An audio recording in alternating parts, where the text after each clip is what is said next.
शादी करते वक्त सनी का दोस्त इशारा करके समय देखने को बोलने लगा। इसीलिए सनी समय देख घबरा कर जल्दी से शादी का रस्म पूरा करके घर के लिए निकल जाता है। घर आकर बने छोटे दरवाजे को खोलने लगा, लेकिन दरवाजा खुलने का नाम नहीं लेता। इसलिए एक लोहे को पकड़ दरवाजा तोड़ने के लिए तैयार हो जाता है। उसी समय दरवाजा अपने आप खुल गया और काकुदा की आत्मा प्रकट होकर सनी को मार कुबड़ा कर देता है। अब सनी 13 दिन के बाद मर जाएगा, इसलिए गाँव वाले अभी से ही क्रियाकर्म शुरू कर देते हैं। इस गाँव में बरसों से ये घटना चली आ रही, लेकिन आज तक इसका हल नहीं मिल पाया है। इंदु ये सब देख विश्वास नहीं करती। उसे लगता कि ये कोई बीमारी है जिस वजह से ये कुबड़ा निकल आया है, जिस कारण इंदु इलाज के लिए सनी को डॉक्टर के पास ले गई। डॉक्टर ने भी कह दिया कि ये कोई बड़ा बीमारी नहीं बल्कि एक छोटा ऑपरेशन में ठीक हो जाएगा। डॉक्टर की बात सुन इंदु खुश हो गई। ऑपरेशन करने के बाद कुबड़ा हट गया, लेकिन कुछ समय बाद वही कुबड़ा दोबारा से निकल आता है। इन लोगों के पास घर लौटने के अलावा कोई ऑप्शन नहीं बचा। तभी लिफ्ट के अंदर चेहरा छुपाए एक आदमी कार्ड देते हुए बोला, अगर ये कुबड़ा ठीक करना है तो मुझे कॉल करना।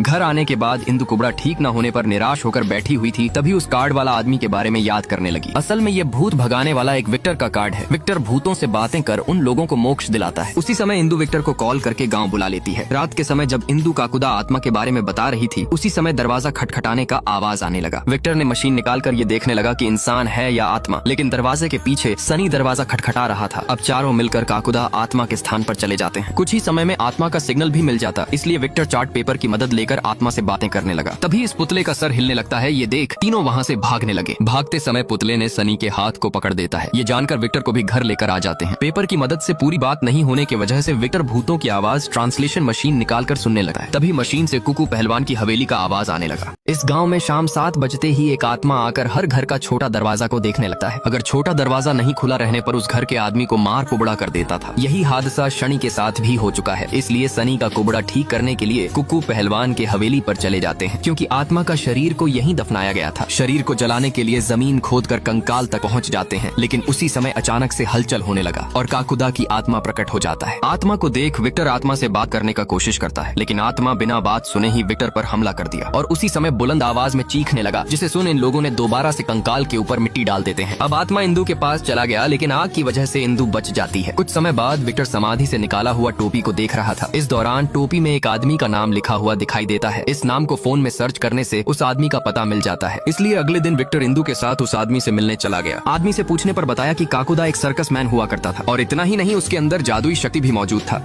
एक रात विक्टर इंदु को श्मशान में मिलने के लिए बुलाता है और बताया कि तुम्हारी बहन और आत्मा के बीच कुछ तो कनेक्शन है। आत्मा का अंत करने के लिए हमें तुम्हारी बहन का जासूस बनना पड़ेगा। इसीलिए अगली रात विक्टर इंदु का इंतजार कर रहा था, लेकिन इंदु यहाँ अपनी माँ के साथ फंस चुकी थी। इसीलिए विक्टर किसी तरह से अंदर आ जाता है। तभी ये दरवाजा अपने आप बजने लगा, इसीलिए विक्टर खोल देता है। विक्टर इंदु समझ उससे बातें करने लगा, लेकिन इसके तरफ से कोई जवाब नहीं आता है। उसी समय इंदु को देख विक्टर डर जाता है और तब जाकर पता चला कि ये इंदु की बहन गोमती है। अब इंदु की बहन गोमती का पीछा करते काकुदा के स्थान पर पहुँच जाते हैं। इधर गोमती आत्मा जिस पुतले में रहता है वहीं पर जाकर जोर जोर से हंसते हुए बेहोश हो जाती है। उसी वक्त काकुदा का जागने का समय हो जाता है, जिस कारण पुतले के अंदर बसी आत्मा इन लोगों के करीब आने लगता है, जिस वजह से पुतले को जला देते हैं। इसके बावजूद आत्मा पुतले से निकलकर सामने खड़ा हो जाता है। उसी समय इंदु सर्कस में रहने वाले काकुदा के मालिक का नाम लेते हुए बोली, हमें काला मुंडे गोयल ने भेजा है और हम ये जानना चाहते हैं कि तुम्हारे साथ क्या हुआ था जिस कारण लोगों के साथ तुम ऐसा करते हो। एक रात विक्टर और इंदु गोमती का पीछा करते काकुदा रहने के स्थान पर पहुंच जाते हैं। गोमती आत्मा से बातें कर हंसते हुए बेहोश हो गई। उसी समय काकुदा की आत्मा इन लोगों पर हमला करने की कोशिश करने लगा। इस दौरान इंदु काकुदा के मालिक का नाम लेते हुए बोली, हमें काला मुंडे गोयल ने भेजा है और हम ये जानना चाहते हैं कि तुम ये सब क्यों कर रहे हो। उसी वक्त गोमती के शरीर में प्रवेश कर जाता है और बताता है कि मैं एक राठौड़ी गाँव में रहता था, साथ ही उस गाँव में बहुत खुश था, लेकिन कुकू पहलवान मुझे पसंद नहीं करता था। इसलिए एक रात बिना कसूर में फंसाकर मारने के लिए दौड़ाने लगा। मैंने हर घर का दरवाजा खटखटाया, लेकिन किसी ने दरवाजा नहीं खोला। इसलिए भागते हुए ठंड से बचने के लिए इस पुतले से लिपटकर यही मर गया। लेकिन अब हर घर में मेरे लिए एक अलग दरवाजा रखा गया है और जो उस दरवाजा को खोलकर नहीं रखा उसे 13 दिन तड़पाकर मार देता हूँ। आत्मा की बात सुनकर विक्टर उसे कन्विंस करने का कोशिश करता है, लेकिन काकुदा मानने को तैयार नहीं होता और बिना कुछ बोले गोमती का शरीर छोड़कर चला जाता है। अब घर आकर इस परेशानी से बाहर निकलने का उपाय ढूंढने लगे, क्योंकि एक दिन के बाद सनी का मृत्यु होने वाला है। उससे पहले आत्मा को नष्ट नहीं किया गया तो सनी का मौत हो जाएगा। आत्मा की दुख भरी कहानी सुनने के बाद विक्टर आत्मा आत्मा को अब गांव वालों को मारने से बंद करने के लिए बोलता है, लेकिन आत्मा विक्टर की बात इनकार करके वहाँ से चला गया। घर आकर विक्टर अब आत्मा को किसी भी तरह करके मारने का सोचता है, क्योंकि अगर आत्मा को खत्म नहीं किया गया तो एक दिन के बाद सनी का मौत हो जाएगा। उसी समय विक्टर ने बताया कि काकुदा आत्मा की ताकत और जान उसका दाहिने पैर के पंजे में है। अगर हम उसका दाहिना पैर काट दे तो उसकी आत्मा को हमेशा के लिए मोक्ष मिल जाएगा। इसलिए सभी लोग मिलकर काकुदा आत्मा को मारकर मोक्ष दिलाने की तैयारी करने लगे। लेकिन इधर सनी के घर वाले सनी की अंतिम संस्कार की तैयारी करने लगे थे। रात होने के बाद एक घर में जाकर आत्मा आने का इंतजार करने लगे। उसी समय काकुदा की आत्मा आ जाता है और उसका ध्यान भटकाने के लिए गोमती को सामने बैठा देते हैं। तभी विक्टर काकुदा का पैर काटने ही वाला था कि सनी की वजह से आत्मा विक्टर को देख लेता है, जिस कारण आत्मा गोमती के शरीर में प्रवेश कर जाता है और एक एक करके सभी पर हमला करने लगा। आत्मा गोमती के शरीर होने का फायदा उठाकर बार बार प्रवेश कर जा रहा था, जिस कारण विक्टर उसे मार नहीं सका था।